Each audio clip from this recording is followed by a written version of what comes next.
Question of the paper. Okay, last question of the paper. Essential oils from the lavender plant are used in aromatherapy. Gas chromatography can be used to separate and identify the compounds. And we have chromatogram 1, lavender oil A.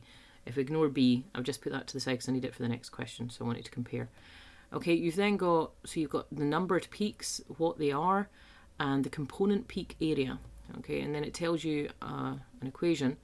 The relative concentration of each component can be calculated using the formula relative concentration equals component peak area over total peak area times by 100.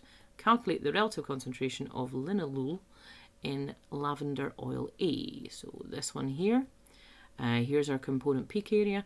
They've even done the adding up here.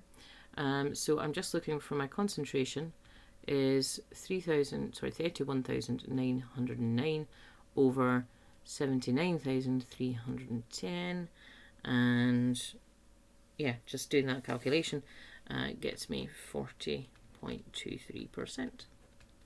It's a mark. That's not bad for the last question mark. Okay, spin this up a bit so I can show this one. It says different varieties of lavender oils have different compositions. This is chromatogram 2, this is lavender oil B. Identify the component found in lavender oil A that is missing from lavender oil B. So I obviously pulled this up just so we could see them in side to side. Okay, so here's peak 1, there's the same thing. Here's peak 2, just at 18, that's the same thing. Here's peak 3, same place. Here's peak 4, ooh, went off this a little bit to the side. Same place.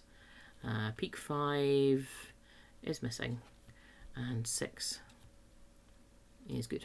Okay, so identify the compound, peak 5, that's what we're missing.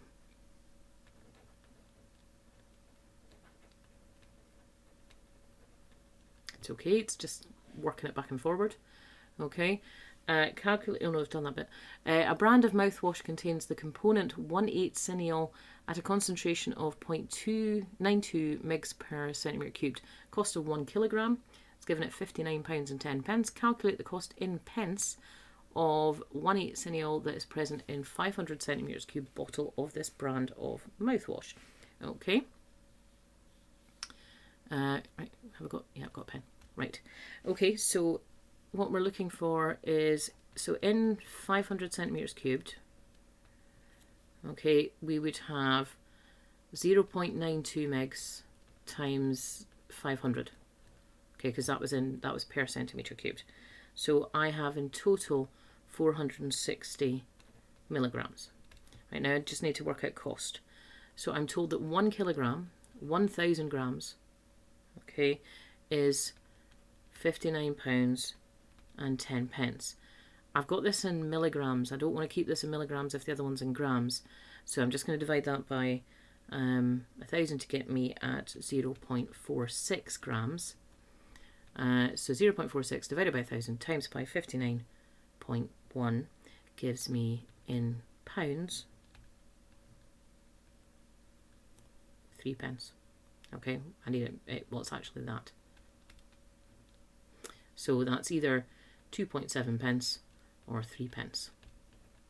Wants it in pence. That's it. Component molecules found in lavender oils are terpenes or terpenoids. Sorry, I can't get that to sit properly. A chiral carbon is a carbon atom attached to 4 different atoms or groups of atoms. Example shown below. Okay, so what we have here is, here's a carbon atom in the middle and it is attached to 4 different things. A hydrogen, a chlorine, a C2H5 and a CH3. A molecule of the terpenoid linalool has a chiral carbon. There we go. Linalool has the following structure. Circle the chiral carbon in the structure. Okay, so I'm looking for a carbon which has 4 different things attached to it. Right, so this carbon has a CH3 and a CH3. So let's just get rid of that because it's got 2 things that are the same.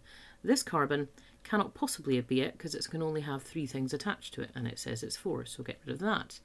Okay, this carbon has a hydrogen and a hydrogen, so that's got to be wrong.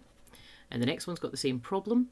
Okay, this carbon is attached to a CH3, a C with a double bond, a CH2 and an O. I like this one. Okay, to check the last one, the next one's I've got a double bond again, so it can't work for either of those. So that's the one you need to have labelled or circled, and that's the mark. Okay, pharnacin is a terpene consisting of 3 isoprene units, 2-methylbutyl 1,3-diene. Write the molecular formula of that. So you either have this memorised or you can draw it out. I think I would quickly draw it out, to be honest. Here's your butadiene that you're going to put in, so put that and that. And then here's your methyl group off the top. So that's 1, 2, 3, 4, 1, 2, 3, 4 there, 1, 2, 3, 4, 1, 2, 3, 4, which means that for each isoprene unit, we're looking at C5H8, and you're told that you have 3 of them, so just times it by 3, C15H24. Last one of the question, last one of the paper. That's you.